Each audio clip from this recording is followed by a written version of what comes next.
Hola a todas y todos, bienvenidos un día más a Higienista 10.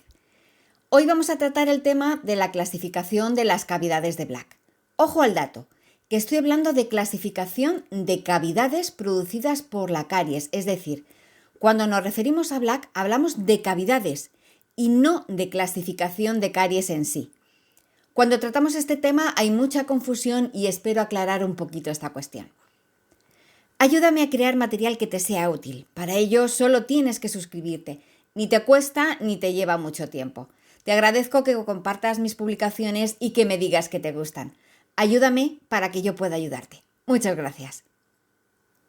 Como he dicho en la introducción, hay cierta confusión cuando estudiamos la clasificación de cavidades de Black.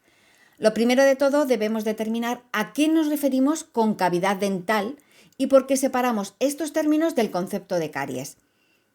La caries en sí misma es una enfermedad infecciosa que afecta a los tejidos del diente, mientras que la cavidad dental, aunque está producida por la caries, es realmente el agujero físico visible que deja esa lesión de caries. Es decir, la cavidad hace referencia al daño causado por la caries.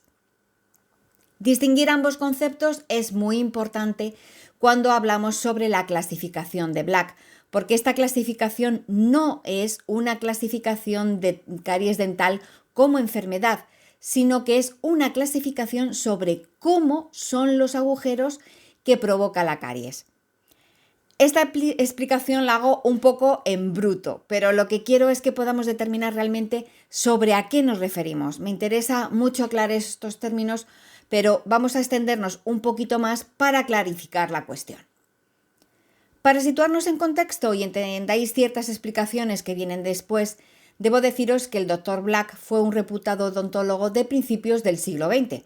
Por lo tanto, su clasificación tiene unos 100 años y ha llovido mucho desde entonces. Otra anotación importante es que la clasificación de las cavidades dentales de Black se estudia dentro de la especialidad denominada odontología restauradora. Dicha especialidad se encarga del mantenimiento y restablecimiento de la forma, la función y la estética de las piezas dentales. Con todo lo expuesto hasta ahora, debemos situarnos en el momento histórico en el que el Dr. Black plantea su clasificación. Pongámonos en situación. En las primeras décadas del siglo pasado, una vez que se establecía el diagnóstico de caries, se determinaba, como ahora, la realización de una restauración dental. Y el paso previo a la restauración es la realización de una preparación dental. Podemos denominar como proceso de preparación dental a la retirada de los tejidos dentales enfermos. Es lo que vemos hacer habitualmente en clínica cuando el dentista utiliza una turbina con fresas dentales para eliminar todo el tejido cariado. En la época de Black, estas preparaciones dentarias eran extensas y poco conservadoras.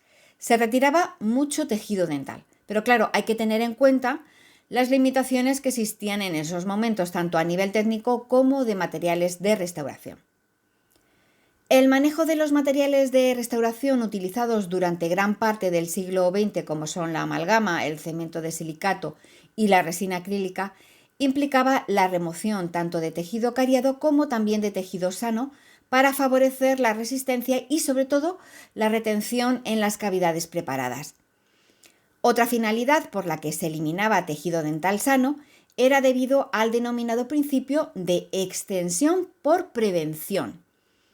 Lo que este principio viene a significar es que cuando el dentista realizaba la preparación cavitaria, no solo debía retirar el tejido enfermo, sino que debía extenderse y desgastar una parte del tejido sano. Es más, el patrón de preparación cavitaria que estableció Black no solo debía basarse en este principio de extensión por prevención, sino también seguía unas formas geométricas preestablecidas, es decir, dependiendo del tipo de cavidad según la clasificación de Black, el odontólogo debería de prepararla con una forma geométrica predeterminada. A estas circunstancias se unía el hecho de que no se hacía en realidad un verdadero tratamiento preventivo de la caries, sino que la odontología de ese momento se limitaba a detectar nuevas lesiones que había que tratar, incluso en dientes tratados anteriormente. Era frecuente que a un mismo paciente se le hicieran varios tratamientos restauradores en distintas partes del mismo. Esto significa realizar restauraciones cada vez más complejas de forma repetitiva en el mismo diente, lo que derivaba en muchas ocasiones en la extracción de la pieza dental.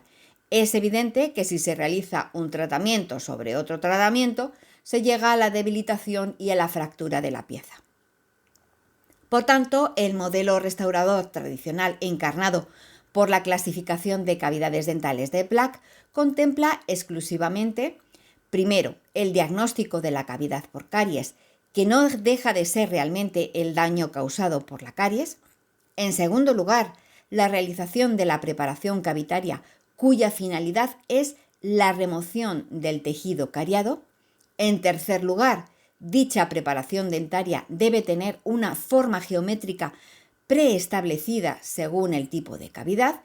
Y finalmente, se utiliza un material restaurador. Por consiguiente, la clasificación de Black no es una clasificación de caries según criterios clínicos, sino lo que pretende es registrar y vincular la descripción de la caries con un tratamiento específico de la lesión. A ver si me explico de forma clara. Vincula la localización de la caries con el tipo de preparación de la cavidad y la forma geométrica que debe tener dicha preparación. Según lo expuesto, Black plantea una clasificación de cavidades dividiéndolas en 5 clases. Cavidad de clase 1. Son aquellas cavidades preparadas en la cara oclusal de premolares y molares o en cualquier otra de sus caras libres, ya sea en vestibular, lingual o palatino. También se incluyen en esta clase 1 las cavidades en el cíngulo de los dientes anteriores, es decir, incisivos y caninos. Cavidad de clase 2. Incluye a las cavidades preparadas en las caras proximales de premolares y molares.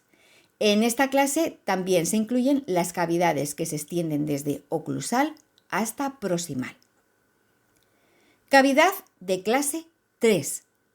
Se refiere a las cavidades preparadas en las caras proximales de incisivos y caninos y situadas en su tercio medio. Se excluyen, por tanto, las ubicadas en el borde incisal y las situadas en el tercio gingival, es decir, las situadas en zona incisal y en zona gingival, cerca de la zona gingival, se quedan excluidas. Cavidad de clase 4. Cavidades preparadas en las caras proximales de incisivos y caninos y que abarquen el borde incisal. En esta categoría sí que se incluye el borde incisal. Cavidad de clase 5. Cavidades preparadas en el tercio gingival de las caras vestibular y palatina de todos los dientes. Estas 5 categorías se corresponden con la clasificación clásica de Black, aunque posteriormente Howard y Simon incorporaron una cavidad de clase 6 que se refiere a las preparaciones de cavidades en las cúspides de molares, premolares y zona incisal de caninos. Os comento lo de esta clase 6 porque, aunque no se corresponde con la clasificación original de Black, puede que la veáis en algún manual. Todo lo que hemos visto sobre esta clasificación se corresponde con un modelo restaurador tradicional, pero hay que decir que este modelo ha sido superado debido a la evolución en el conocimiento de la etiología de la caries, a la mejora en los parámetros de diagnóstico de la enfermedad, al mismo tiempo que se han observado grandes avances en las técnicas y los materiales restauradores. A partir de mediados del siglo XX, la odontología restauradora da un vuelco con la introducción de la técnica de grabado ácido y el desarrollo de las resinas compuestas. ¿Qué supone estos dos nuevos conceptos? Pues que ya no es necesario realizar preparaciones cavitarias retentivas, ya que los materiales de restauración se adhieren a las cavidades. Gracias a estas técnicas ya no es necesario eliminar tejido sano para conseguir una disposición geométrica de la cavidad que la haga más retentiva, sino que el odontólogo se puede limitar a retirar únicamente el tejido cariado.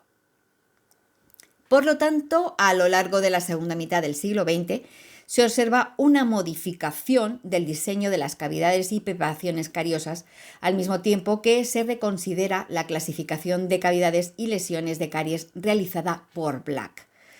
Aunque la concepción general sigue vigente, esto también hay que tenerlo en cuenta, se ha visto la necesidad de reconsiderar el diseño de la cavidad dentaria con el fin primordial de mantener la mayor cantidad de estructura dental posible durante el tratamiento restaurador de la lesión cariosa.